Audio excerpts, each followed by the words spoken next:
Hey guys, I'm going to get into the situation that's going on in California in just one moment.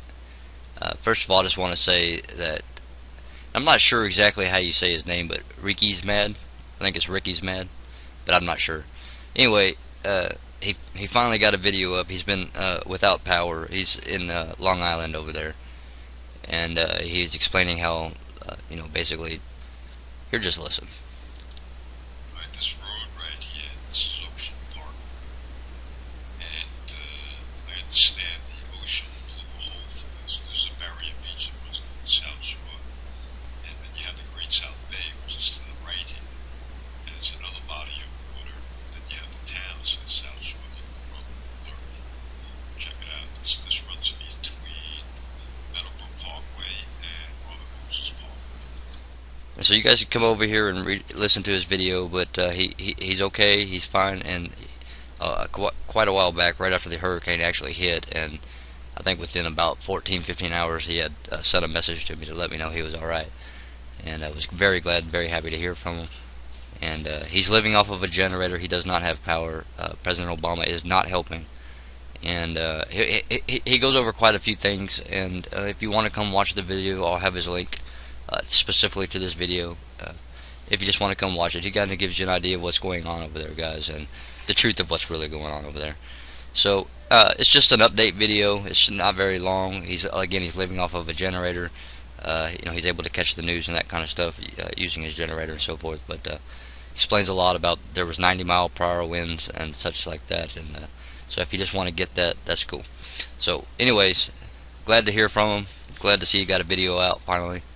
Uh, and remember, he took us on a drive just before the hurricane hit to show the whole area, and he walked, and eventually in the second video, eventually we end up at the ocean, looking out into the ocean, and the waves were already getting crazy, and that was way, way, way before hurricane ever even hooked a left and headed in. So anyways, guys, you can go over here and check him out. Just glad to hear from him. Glad to see he's able to get a video out. And he doesn't have very many videos or anything like that, but if you want to subscribe to him, you can. That's your guys' business. That's y'all's choice. Let's move on. Hey, glad you're okay, brother. And I'll be praying for you. I know you need to get off that generator and get to work and things like that. So I'll be praying for you. All right, now with the weather, the first thing I want to talk about is the Northeast. And I will get to the West Coast, and I know there's a couple people out there that are talking about there's going to be a superstorm that is going to be hitting the West Coast. We'll talk about that in a minute. The Northeast right now is my main concern, and I'll explain why. First of all, they're getting snow and freezing rain, and off and on rain showers in other areas, and that's hampering down efforts to rescue people, to move people, to bring back the electricity, to rebuild or to clean up, and all these kind of things. But we've got a system up here in North Dakota and Minnesota, and everybody in North Dakota and Minnesota is used to snow, and they can deal with these kind of things. And they're supposed to get around 3 to 5 inches or so. In some areas up to 7 inches. But they know how to deal with it, and so it's no big deal. But this system is going to work its way on over into the Northeast over the weekend. And as it does, it's going to bring more snow into this area as the temperatures begin to drop. And so more snow is more problems, and if you start getting snow onto buildings that are very unstable, they tend to collapse because snow is heavy. And it just makes things a little bit worse. And if there's any kind of structural damage to the building you're living in, and you live in the Northeast, and you get too much weight on there, then the structural integrity may fail. So if you live in the Northeast and these storms come rolling through, and if you get a lot of snow, and I'm talking like you get 7, 8 inches of snow up on your roof, you may want to get some of that off of your roof if you have a structural integrity issue. In other words, for example, maybe a boat came in and slammed one of the beams that support the upper floor of your house or something like that and cracked the beam. That's a structural integrity issue. Okay? If you have that kind of a situation going on, you live in the Northeast, you may want to be paying attention to how much weight is on your roof when these snowstorms come through. But that's not my concern. I just wanted to bring that up and make mention of it for those of you that live in the Northeast, that you can pay attention and know, okay, You know, if you have damage to your house in a structural damage, you guys, structural. I'm not talking about having a missing window or something of that nature. You know, it's not going to fail. Your house is not going to collapse and fall apart if you just got a broken window. It's got to be a structural issue. The structural stability of your house had to have been affected. So if it has been, then your house could possibly collapse if it gets too much weight. So just keep all that in mind if you live in the Northeast. In the meanwhile, the problem that I'm seeing right now, and what I want to talk about, and I'm going to request that each of you that subscribe to my channel, if you believe in the Father, because I know that not everybody that is subscribed to my channel does, but if you do, please pray for these people, because there's an issue here. As this system moves in, the temperatures are going to begin to drop. And in the southern part of the affected areas, you know, the temperatures may be in the low 50s or upper 40s, which isn't too bad, but it's still really cold. But, you know, they're used to cold in the Northeast. In the meanwhile, up toward the north, the high temperatures are only going to be in the mid to upper 20s and low 30s.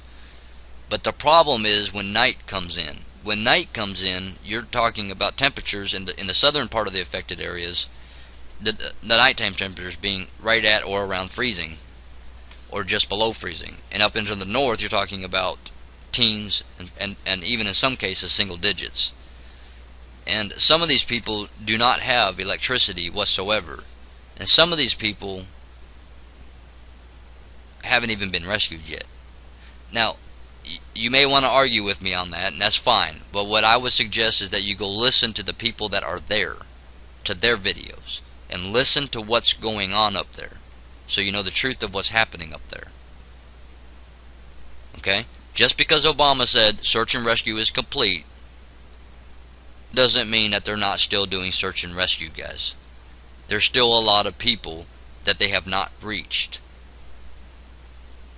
Believe it or not, listen to the people that live there. They know what's happening in their area. President Obama said what he had to say in order to win the election. Look, a superstorm hit America and everything's back to normal. Okay? It's just politics, guys.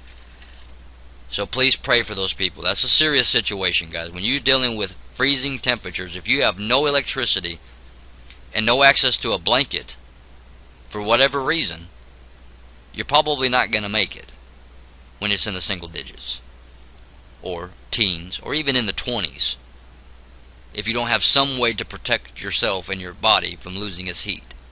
So please, please pray for the people in the Northeast, guys. Now let's move on over to the West Coast. This is what they're talking about. And don't ask me to name who it was. Some of you already know who it was, and it doesn't matter. That's my point. It really doesn't matter. It's not about degrading people or bringing people down or having something negative to say about somebody. Okay? It doesn't matter who said what. What matters is what's going to happen here. Because obviously there is a massive system sitting off the coast here. Quite literally as large as Hurricane Sandy. Okay? It don't have the wind speed, but it is literally as large as Sandy was, if not a bit larger. Okay? This is what is known as a winter cyclone. This is what Hurricane Sandy wrapped herself in. If you go back and watch the complete coverage of Hurricane Sandy from beginning to end, the whole playlist, you'll see that at one point Hurricane Sandy morphs herself and actually ties herself up into the winter cyclone, into the eye of the winter cyclone, and then goes north. And then at the very end of the whole thing, after it hooks that hard left and comes slamming into the east coast there, it literally morphed again and became the eye of the winter cyclone.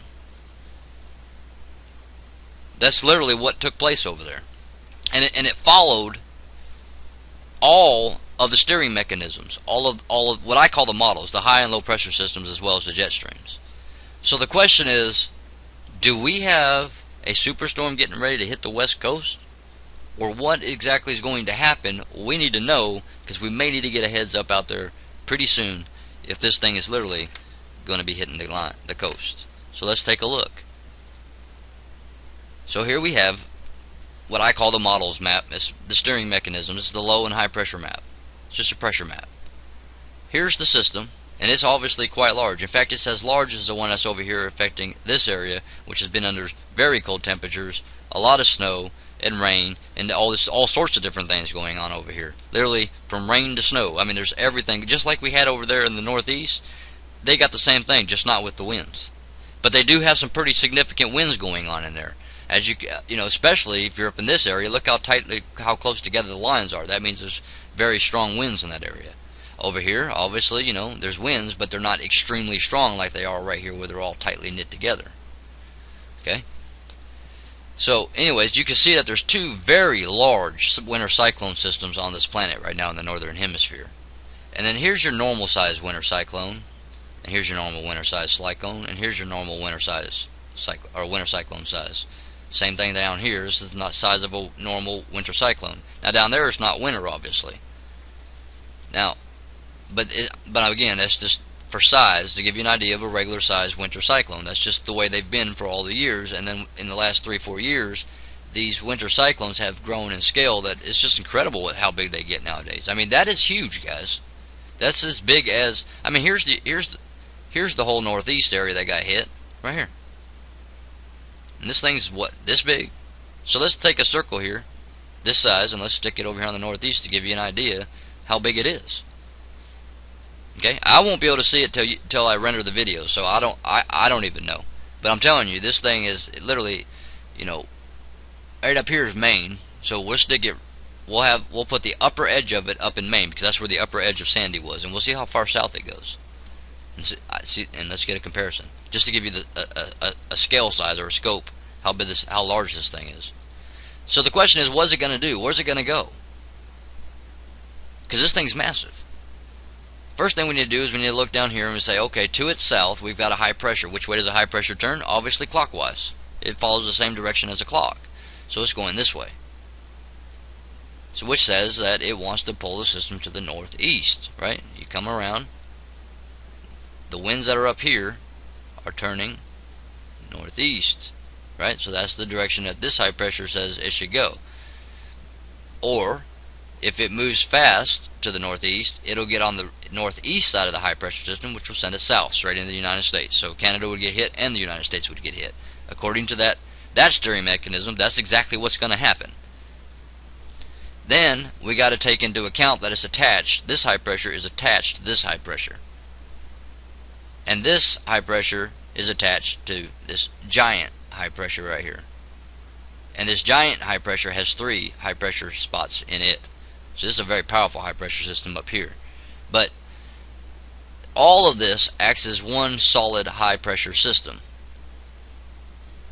It acts as one solid high pressure system. Now a low pressure system that's already in here can move straight through, which is what's going on in North Dakota, Minnesota area. You've got a disturbance in the atmosphere that's crossing through this high pressure system.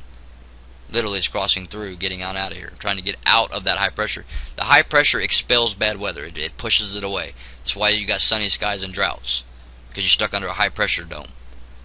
Okay, it literally pushes anything that's in it out, and it's a dome of high pressure. Nothing can build.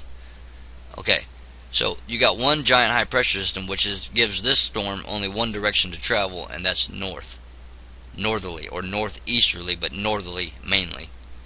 Okay, so we should see this thing just be out of here, right? No, that's not right. It is going to go to the north because this entire thing's acting as a solid system. So it is going to go to the north.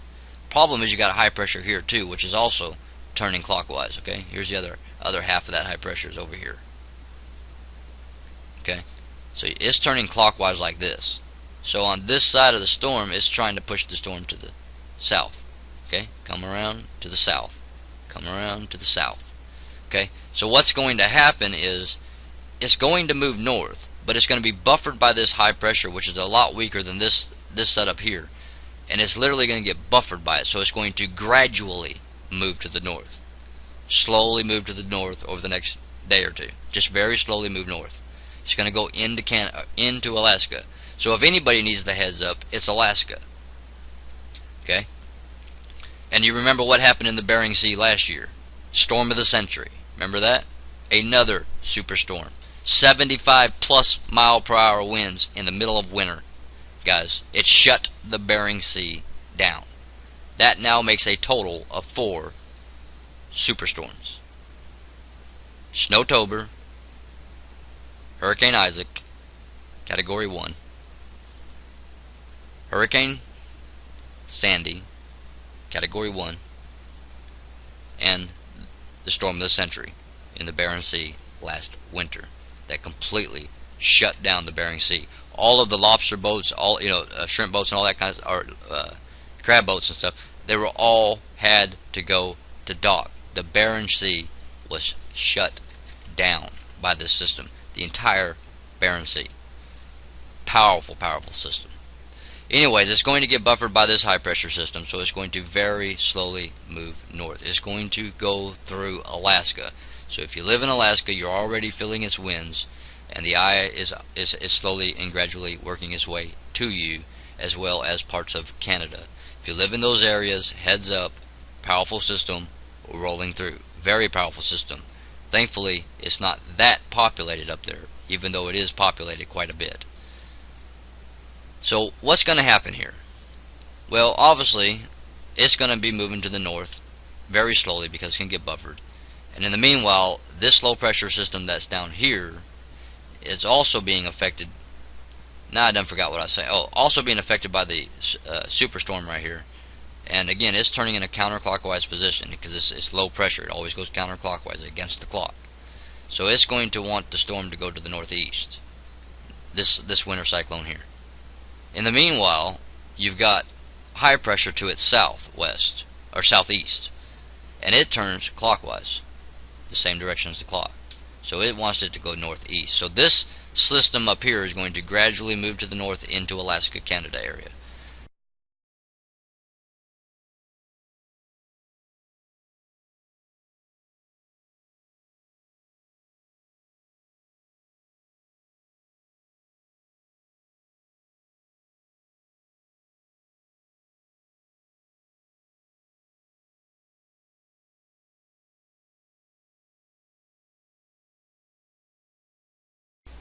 And then this system is going to swing in to the west coast or Canada.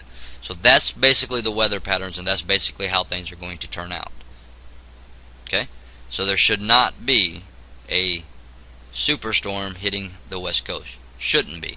Okay? Again, if they go in there and start manipulating things and try to figure out how to steer things, doing their tests and experiments, they may somehow magically get it to go that way.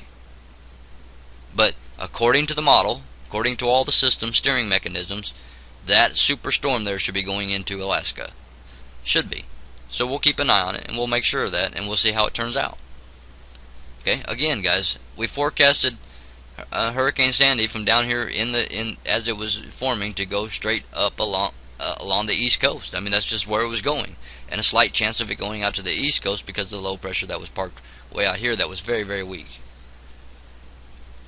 And then by the time it got up into Cuba, we knew exactly where it was going because we watched that low pressure lose all of its, I mean, not lose it, but literally it just could not tug it. It didn't tug it at all. It just went straight north out of the Caribbean Sea. So it was clear that that low pressure had no effect whatsoever. There's only one place it's going, straight to the northeast.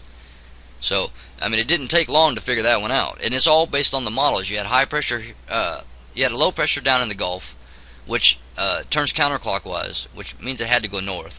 And you had high pressure sitting right to its north, which became the buffer, which slid it right up against the Florida coast and then caused it to follow the coastline. And then you had the pocket up here as the jet stream swung around and it sucked right in. I mean, it was common sense just looking at the models. So again, this one should go due north. It should not be an issue for the west coast.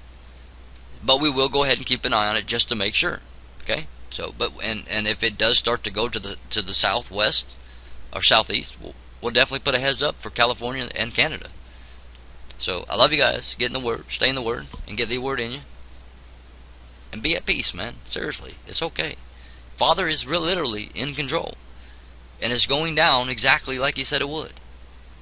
That's the greatest thing. You get to see the impossible happen all the time. Because there's things when you read in that scripture like, how in the world could that ever come to pass? And then behold, you see it happen. And you're like, that's just amazing. That's just mind-boggling amazing. And then how precise it is the most incredible part of it all. I'll talk to you guys later. Love you guys.